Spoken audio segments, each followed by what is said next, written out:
My eldest son, whom I raised single-handedly, is getting married. His fiancée is strikingly beautiful like a model, yet it became clear that beauty was her only asset when she callously told me, "You're a dropout and a stranger, so don't come." To add insult to injury, I was deceived about the wedding venue. Over time, she maintained a contemptuous attitude towards me due to my lack of formal education. She even portrayed me as the unreasonable mother who supposedly canceled their wedding at the last minute. It was unforgivable. While they were away on their honeymoon, I, Linda, soon to be 57, reminisce about my life. My husband had passed away from cancer the year our second son was born, leaving me overwhelmed with 2 young children. As the new year rolled in, I found solace only in working tirelessly day and night. My eldest son, Paul, stepped up admirably, caring for his younger brother, Thomas. Even as a little boy, I did what I could for my boys, and Paul has grown into a remarkable adult. It was a challenge when he decided to enter the workforce straight out of high school. I fondly recall the effort it took to persuade him to pursue college, a distant memory now. After graduating, he secured a position at a prominent trading company and began forging a promising path. Apparently, Paul has a girlfriend whom he plans to marry someday. He expressed his desire to introduce her to me, which was somewhat unexpected given his intense focus on his career. I had imagined he would marry much later, but I genuinely felt joy knowing he wanted to start his own family soon. Having not been the most attentive mother, I worried whether he would value starting a family. However, all my concerns dissolved as Paul's wedding approached. I eagerly anticipated meeting his partner and eagerly awaited the day of their introduction.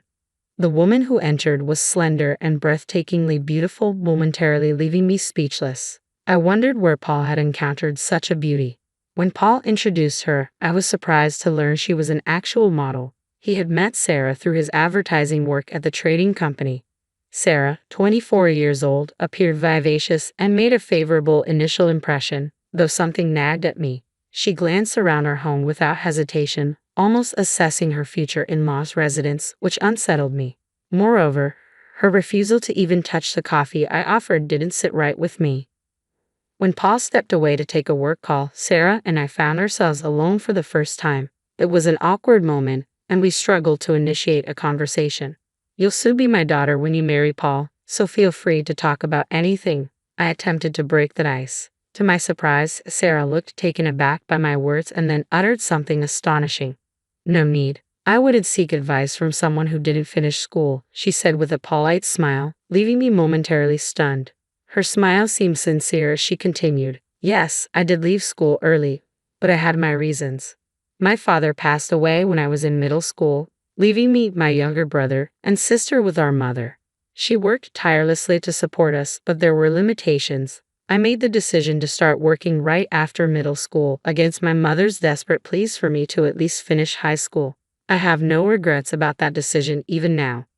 I was taken aback and completely unprepared for her condescending attitude towards my education. It caught me completely off guard. "Well, I have a higher education than you, so what would I gain from consulting someone beneath me?" she remarked with a laugh, leaving me speechless. Now, the prospect of her becoming my daughter-in-law was starting to give me a headache. "Looks like you two were getting along well while I was on the call," Paul said upon his return, cheerfully breaking the tension. Sarah responded with a graceful smile, seemingly brushing off the earlier incident. "She's a delightful mother. I'm sure we'll get along just fine," she remarked. Hearing that, I almost choked on my coffee. Sensing my distress, Sarah asked with a laugh, though her eyes betrayed a lack of warmth.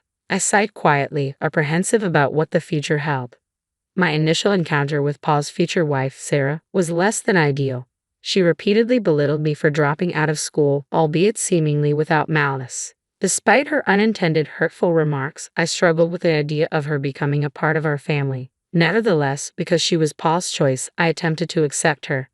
After that first meeting, Sarah never visited our home again. I inquired with Paul about their wedding plans, and he assured me everything was proceeding as planned. He had already met her well-educated parents, both graduates of prestigious universities. They had first met during a seminar at the university where Paul himself had graduated from, and Sarah's parents had grown quite fond of him. When I asked Paul about arranging a meeting between both families, he awkwardly replied, "I'm good for now," leaving me puzzled about what he meant. It appeared that the wedding plans were well underway. Paul, occupied with his job, had delegated all arrangements to Sarah. Since Paul seems satisfied, I find it difficult to intervene. At least he's handled meeting her parents with proper etiquette. Despite my reservations, I've chosen to observe quietly. More than 6 months after our initial meeting, Sarah reached out to discuss the wedding. Invitations had already been dispatched to various guests. They'd chosen a luxurious hotel venue, indicating a substantial gathering of over 100 guests. It's shaping up to be quite a lavish affair, a rarity these days. It sounds like you're planning quite a grand wedding, I remarked. Yes, my father owns a company, so through various connections, the guest list expanded, she explained. As I listened to Sarah, I started to have concerns about the planning on the groom's side. Paul has left everything to Sarah. I'm worried if they've considered the seating arrangements. I know Paul has left everything to you, but could you let me know who's coming from his side? I wouldn't want to be rude by not recognizing someone, I asked. Sarah responded with a hint of irritation. Sure, she said curtly. Everything's perfectly arranged, so there's no need to worry, she added, her tone coming across as somewhat condescending. I felt a surge of irritation, but I held back from raising my voice to a younger woman. The wedding was just a month away, and I emphasized the importance of having the date and time confirmed repeatedly. I asked Sarah for an invitation, but she explained they were only printing the necessary minimum. She didn't send one. We're trying to keep costs down, she said, leaving me unable to press further. I made sure to mark the date on my calendar so as not to forget. Paul had moved to a new house the previous week. The move seemed sudden, and I was left bewildered as I watched the movers take away his belongings. Paul, apparently unaware of the exact moving day, returned that evening to find his things gone. He chuckled it off, attributing it to Sarah's planning, and headed to his new home. I realized I didn't even know his new address. I assumed he would reach out to me, but so far, I haven't heard anything. On the wedding day, I dressed up and made my way to the hotel. Despite the celebratory atmosphere, I had some unresolved feelings toward Sarah. I felt like I wasn't being respected as the mother of the groom. As I entered the hotel lobby, guests, presumably from the bride's side, were gathering. I didn't recognize anyone, confirming they were likely Sarah's relatives. Making my way to the groom's waiting room, I encountered a scene that left me utterly stunned. Sitting together were a bride and groom surrounded by elegantly dressed men and women. Assuming these were Sarah's parents, I was taken aback. However, I soon realized they weren't Paul and Sarah at all, but complete strangers. They looked at me with confusion, understandably seeing me as an unexpected intruder in their private moment. Sorry, I must have walked into the wrong room, I muttered, feeling my face flush with embarrassment as I hurriedly exited. It was indeed another wedding. A sinking feeling prompted me to approach the hotel's bridal staff. They confirmed there was no reservation for Paul's wedding. Sarah had deceived me about the date and time, though I was certain today was supposed to be the wedding day. Regrettably, I have failed to confirm the location with Paul in time. Somewhere at this moment, Paul and Sarah were surely having their wedding.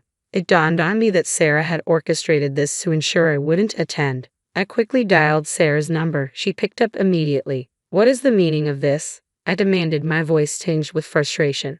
Sarah let out a heavy sigh. How inappropriate to disrupt such an important day, she scolded. She sounded alone. There was no one else around her.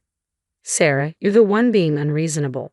Why would you lie? I began, but she cut me off sharply. People who didn't finish school are strangers here, so leave, she declared coldly. Her words hit me like a blow. I seethed, thinking about the lengths she had gone to humiliate me. Paul, I understand, I said firmly. But it was too late to salvage the situation and make it to the wedding. My main worry was how Paul must have felt in my absence. In the end, I couldn't attend and returned home. The next day, I was awakened by a call from Thomas, who works overseas and had regretfully informed us he couldn't make it back for Paul's wedding. Paul reached out to me, revealing that he hadn't shown up at the wedding either. He explained, it seems Sarah had contacted Thomas, and somehow the story got twisted into me opposing Sarah and canceling the wedding at the last minute. Paul was seeking advice from Thomas on how to handle the situation. Sarah's manipulation was nothing short of remarkable. I explained the truth to Thomas, recounting how Sarah had deceived me with false information, preventing my attendance at the wedding. Initially, Thomas seemed skeptical, perhaps thinking I was making excuses. However, as I described Sarah's dismissive behavior during her initial visit, he began to believe me. Does Paul know about this? he inquired. He probably thinks I canceled at the last minute, I replied, feeling tears of frustration welling up. You won't let this slide, will you? Thomas sought to reassure me. No, I affirmed. This was no time for tears. I was determined to set things right with Paul, and my frustration soon gave way to resolve. Unable to reach Paul, who was likely on his honeymoon, I decided to confront Sarah's parents directly. I visited their home, where they greeted me with evident suspicion. As we sat down to talk, it became apparent they believed I had opposed the marriage and abruptly canceled at the last minute. I started by addressing this misunderstanding head-on. I wasn't certain they would trust my explanation, but I felt compelled to lay out the truth. Initially, they remained skeptical.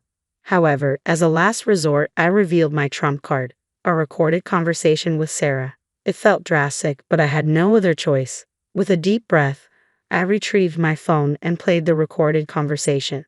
The harsh words Sarah spoke echoed through the phone. I understand why you'd want to support Sarah. I'm a mother too, but please understand how painful it is to be excluded from my own son's wedding, I pleaded. Sarah's parents bowed their heads in silence, offering no apology. It dawned on me then. They had molded Sarah into the person she was, including her disdain for my lack of formal education. In that tense silence, I slid my business card across the table. Sarah's father's eyes widened as he examined it, then looked back at me. I'll do whatever it takes, I vowed.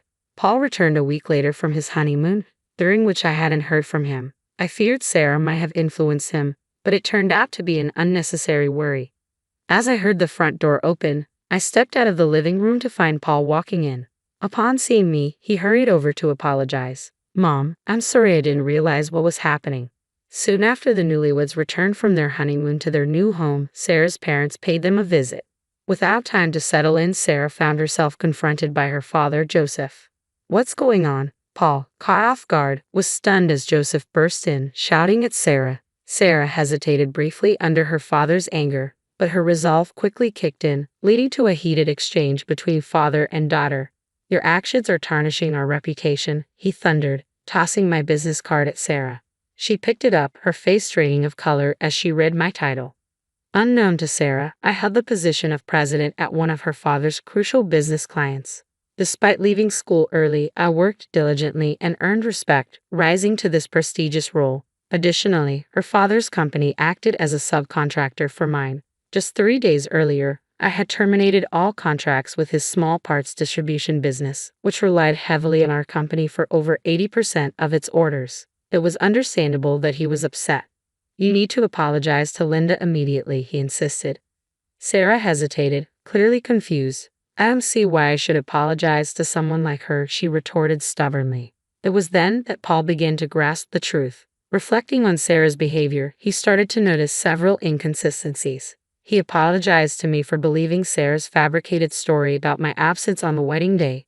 Mom, I forgot. I should never have doubted you. I'm truly sorry. It's all right, as long as you understand. But I won't reverse my decision regarding the company. I can't continue business with someone who discriminates based on education, I asserted. Paul nodded in agreement. Then he declared, the marriage is over. The scandalous news of a divorce right after their honeymoon spread rapidly. Paul apologized to the guests and reimbursed the gifts from his side at his own expense. Allegedly, there was no response from Sarah's guests. When her guests requested reimbursements, she reportedly caused a scene. The divorce was a difficult process, eventually involving lawyers. The recorded evidence I provided played a crucial role in the proceedings.